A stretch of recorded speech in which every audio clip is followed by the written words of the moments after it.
വടകരയിലെ ഉയർന്ന പോളിംഗ് ശതമാനം എൽ ഡി എഫിന് ഗുണം ചെയ്യുമെന്ന് സ്ഥാനാർത്ഥി പി ജയരാജൻ പറഞ്ഞു. ഇത് സംബന്ധിച്ച് പി വി കുട്ടൻ തയ്യാറാക്കിയ റിപ്പോർട്ടിലേക്ക്. നിർണായകമായ തെരഞ്ഞെടുപ്പ് കഴിഞ്ഞു.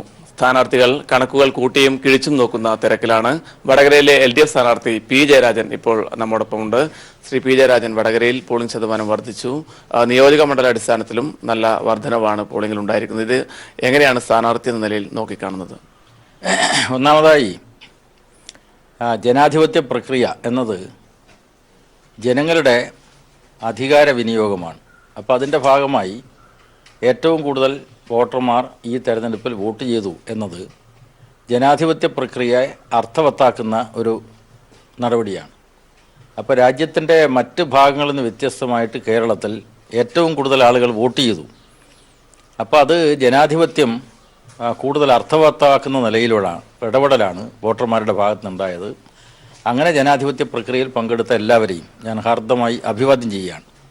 അതോടൊപ്പം ഈ വടകര മണ്ഡലത്തെ സംബന്ധിച്ചിടത്തോളം ഇവിടെ സി പി എം അക്രമം എന്ന് പറഞ്ഞിട്ടാണ് UDF ഈ ജനാധിപത്യ പ്രക്രിയയെ ചുരുക്കി കാണാൻ ശ്രമിച്ചത്. യഥാർത്ഥത്തിൽ ദേശീയ രാഷ്ട്രീയ വിഷയം തന്നെയാണ് ജനങ്ങൾ വലിയ തോതിൽ ഈ തെരഞ്ഞെടുപ്പ് പ്രക്രിയയിൽ പങ്കെടുക്കാൻ ഇടയാക്കിയത്. മോദി ഭരണത്തെ പുറത്താക്കണം, ആ വികാരം ഈ തെരഞ്ഞെടുപ്പ് പ്രക്രിയയിൽ വളരെ പ്രകടമാണ്. അതാണ് പൊതുവിൽ പറയാനുള്ളത്. വടകരയിലെ പോളിംഗ് ശതമാനം വർദ്ധിച്ചത് അനുകൂലമാകുമെന്നാണോ പ്രതീക്ഷിക്കുന്നത്?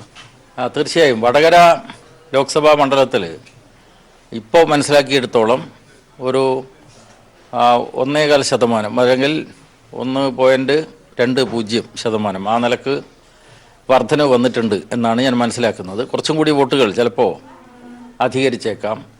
അപ്പോൾ അത് ഇടതുപക്ഷ ജനാധിപത്യ മുന്നണിക്ക് അനുകൂലമായിട്ട് വരും. കാരണം ഒന്ന്, ഈ പുതിയ വോട്ടർമാർ, കന്നി വോട്ടർമാർ എല്ലായിടത്തും ഇടതുപക്ഷ ജനാധിപത്യ മുന്നണിക്കൊപ്പമായിട്ടാണ് ഈ തെരഞ്ഞെടുപ്പ് പ്രവർത്തനത്തിലുടനീളം എനിക്ക് കാണാൻ വേണ്ടി കഴിഞ്ഞത്. അപ്പോൾ അതുകൊണ്ട് വർദ്ധിച്ച ഈ വോട്ടിംഗ് ശതമാനം LDFന് അനുകൂലമായിട്ട് വരും എന്നാണ് ഞാൻ ഉറച്ചു വിശ്വസിക്കുന്നത്. പല ബൂത്തുകളിലും, മണ്ഡലത്തിലെ പല ബൂത്തുകളിലും BJPയുടെ ഏജന്റുമാർ പോലും ഇരിക്കാത്തൊരു സാഹചര്യമുണ്ട്. പൊതുവിലിവിടെ BJP UDFന് വോട്ട് മറിക്കുന്നു എന്നുള്ളൊരു ആക്ഷേപം ഉയർന്ന ഒരു സാഹചര്യത്തിൽ അതിനെ എങ്ങനെയാണ് LDF നോക്കിക്കാണുന്നത്? അതിൽ രണ്ട് കാര്യങ്ങൾ നമ്മൾ കാണേണ്ടതുണ്ട്. ഒന്ന്, BJPക്കകത്ത് അവരുടെ നിലപാട് അംഗീകരിക്കാത്ത ഒരു ചെറിയ വിഭാഗമുണ്ട്. രണ്ടാമതായിട്ട് ഈ കോൺഗ്രസ് എന്ന് പറയുന്ന പാർട്ടി നടത്തിയിട്ടുള്ള ഹീനമായിട്ടുള്ള കളിയുണ്ട്. അപ്പോൾ അതിൻ്റെ ഭാഗമായി ദേശീയ രാഷ്ട്രീയ വിഷയങ്ങൾ ഇവിടെ ചർച്ച ചെയ്യാതെ ഇവിടുത്തെ LDF സ്ഥാനാർത്ഥിയെ വ്യക്തിഹത്യ നടത്തുന്ന ഒരു പ്രചരണ രീതി കോൺഗ്രസ് കൈക്കൊണ്ടത് ആസൂത്രിതമാണ്. അപ്പോൾ അതിൻ്റെ അടിസ്ഥാനത്തിൽ BJP വോട്ടുകൾ കോൺഗ്രസ് കിട്ടത്തക്ക നിലയിൽ പ്രാദേശികമായിട്ടുള്ള സംവിധാനം ഉണ്ടാക്കുക, ഇത്തരമൊരു ഗൂഢപദ്ധതിയാണ് കോൺഗ്രസ് ആവിഷ്കരിച്ചത്.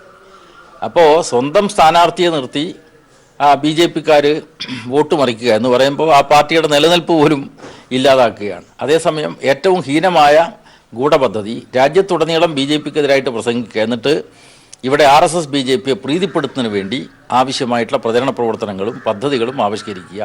ഇതാണ് കോൺഗ്രസ് ഈ മണ്ഡലത്തിൽ ചെയ്തിട്ടുള്ളത്. വലിയ ഭൂരിപക്ഷത്തിൽ വിജയിക്കും. ഞാൻ ഒരു കാര്യം നേരത്തെ പറഞ്ഞിരുന്നു, LDF വടകര മണ്ഡലം ഇത്തവണ തിരിച്ചു പിടിക്കും. അത് കൂടുതൽ ആത്മവിശ്വാസത്തോടുകൂടി ഇപ്പോൾ പറയാൻ പറ്റും. LDFന് നല്ല വിജയം, ഭൂരിപക്ഷത്തോടു കൂടിയുള്ള വിജയം ഈ തെരഞ്ഞെടുപ്പിൽ ഉണ്ടാവും എന്നാണ് ഈ ഘട്ടത്തിലും ഞാൻ ഉറച്ചു വിശ്വസിക്കുന്നത്. വടകരയിൽ ഉയർന്ന പോളിംഗ് ശതമാനം LDFനെ തുണക്കുമെന്നാണ് പി ജയരാജന്റെ ആത്മവിശ്വാസം.